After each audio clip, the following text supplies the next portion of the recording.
Hai Indosiar Mania dan Magic Fivers. Balik lagi sama Miss Magic. Hari ini Miss Magic mau ngajakin kalian untuk ikutin update dari cerita terbaru Magic 5 episode 404. Tapi sebelum itu jangan lupa like, share, comment, and subscribe ya. Episode ini dimulai dari Kinan yang diculik pesilat tikus tanah. Rasha yang mengetahui itu langsung mencari Kinan. Naura yang melihat mereka, dia langsung marah lah, ikutan nyusul dari belakang Rasha. Setelah itu, Bagono menggunakan jurusnya untuk menipu Naura. Jadinya yang Naura lihat ada Rasha dan Kinan yang sedang berduaan. Padahal kan Kinan lagi dibawa pesilat tikus tanah.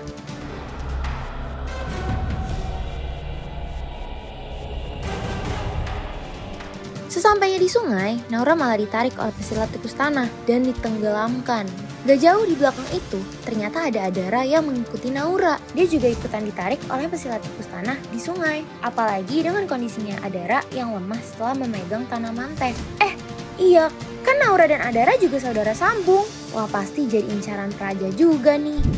Di lain tempat, Rasha juga masuk perangkap Bagono dan pesilat tikus tanah. Dia jatuh ke dalam tong yang berisikan es. Duh, lagi-lagi kekuatan Rasha menjadi lemah.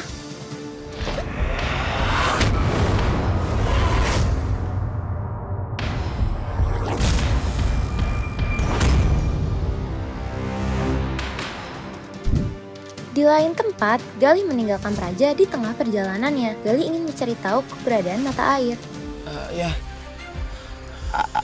Ayah diam sini dulu, kuat kan? Gali mencari sendiri dulu biar cepet. Nanti Gali pasti balik lagi kok, ya?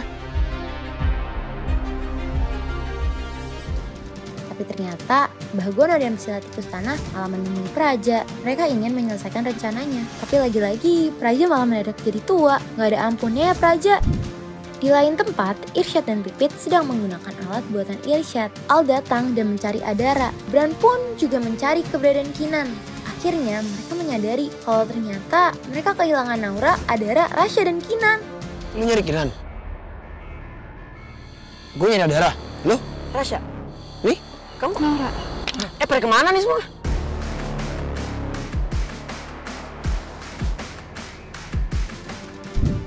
Praja yang semakin lemah diminta Bagono untuk menghemat energinya. Katanya Bagono dan pesilat tikus tanah yang akan menyelesaikannya. Bagono langsung meminta pesilat tikus tanah untuk melempar Adara dan Naura ke kawah. Lalu disusul Rasha dan Kinan. Dan Kunto diminta untuk melempar mereka semua ketika petir ketiga. Serem banget ya Magic Fivers. Tapi iya sih, setelah dilemparkan, kondisi Praja jadi semakin lebih muda dan kekuatannya juga kembali.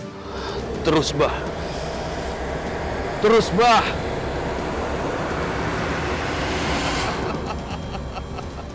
Gibran dan Irsyad yang sampai lebih dulu berhasil untuk menahan Rasha dan Kinan. Bahkan Gibran dan Irsyad berkelahi dengan pesilat tikus tanah. Tapi mereka juga gagal. Dan akhirnya kekuatan Praja udah mulai kembali. Sampai-sampai Praja menyerang Gibran dan Irsyad. Praja, Bagono, dan pesilat tikus tanah puas karena mereka menang.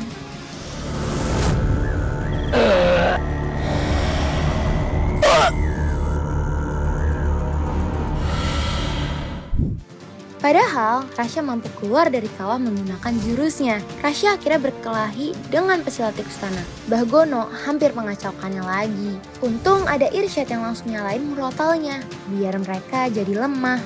Rasha berhasil mengalahkannya. Tapi sayang, Rasha malah jadi lemah, Magic Fivers.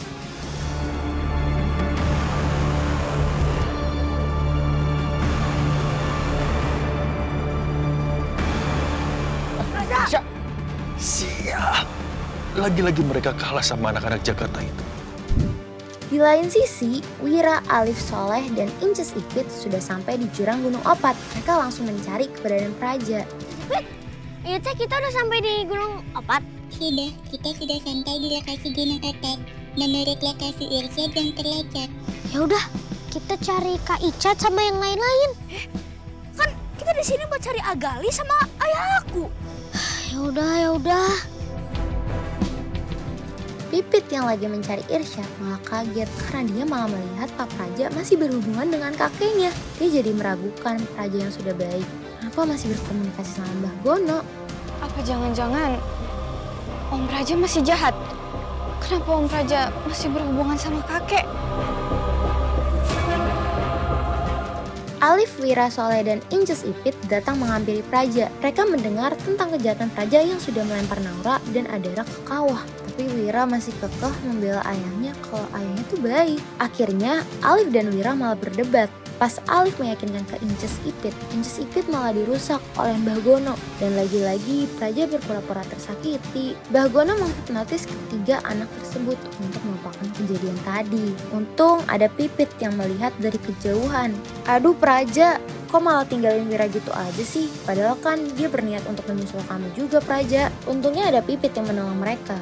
Tapi Pipit takut untuk memberitahukan kejadian sebenarnya. Dia nggak tega untuk melihat Mbah Gono ketangkep. Di lain tempat, Rasya, Gibran, dan Irsyad juga masih mencari keberadaan Naura. Mereka mencoba menggunakan helikopter kamera milik Irsyad untuk melihat kondisi di bawah kawah. Tapi ternyata alatnya nggak kuat untuk nahan panasnya. Rasya nggak pantang nyerah dong. Dia tetap berusaha untuk menggunakan jurusnya. Cuman ternyata dia gagal dan malah melemah. Irsyad menolongnya menggunakan alat setrumnya. Keren juga ya. Tapi masih gagal sih untuk menyadarkan Rasya. Tapi tiba-tiba mereka panik karena tanda lahir Naura hampir hilang. Apalagi terjadi gempa yang menandakan kalau kawah tersebut akan meletus. Aduh, Naura Adara aja belum ketemu. Gimana ya? Gimana dong? Tandanya udah mulai hilang. Hilang, aduh. Sya, bangun Sya. Sya bangun Sya. Kita butuh bantuan lu buat cari mereka berdua ih. Sya. Rasya tanda lahir Naura udah mulai hilang. Alhamdulillah.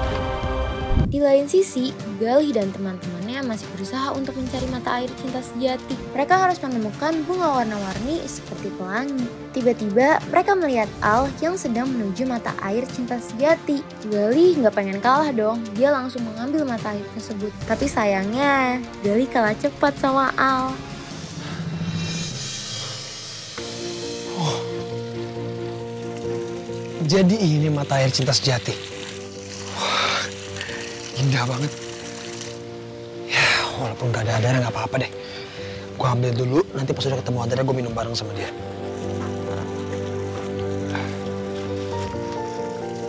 Bismillahirrahmanirrahim.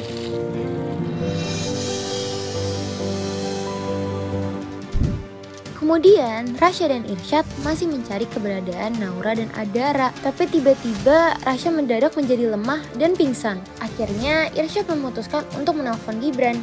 Sya,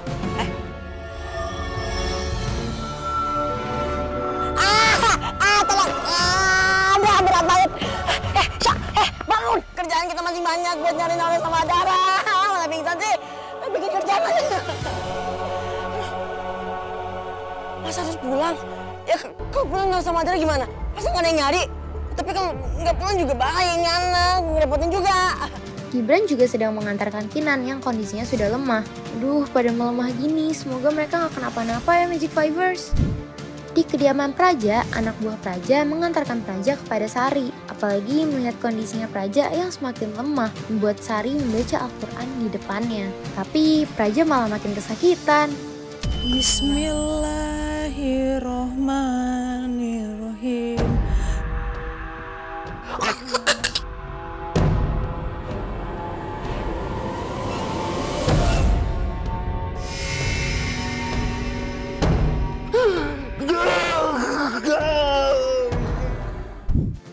Sedangkan di kediaman Anggi dan Hadi, mereka panik karena Alif belum pulang ke rumah. Apalagi pas Irsyad dan Gibran datang, membawa kondisi Kinan dan Rasya yang melemah. Tapi Anggi menyadari kalau misalnya Naura dan Adara tuh nggak ada. Ya mau nggak mau deh, Irsyad dan Gibran pun bohong. Semoga kondisi Naura dan Adara nggak kenapa-napa ya Magic Fivers.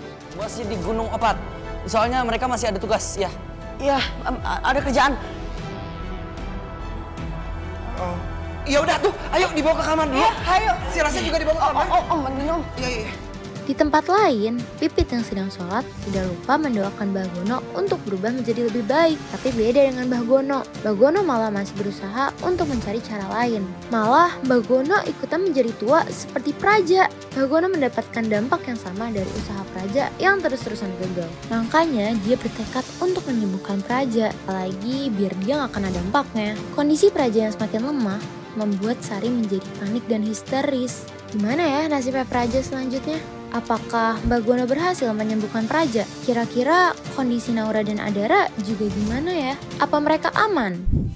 Nah, supaya tetap update sama ceritanya, jangan lupa untuk nonton terus Magic 5 setiap hari jam 6 sore di Indosiar. Atau tonton tayangan ulang ya di video. Sampai jumpa di update selanjutnya. Salam Miss Magic!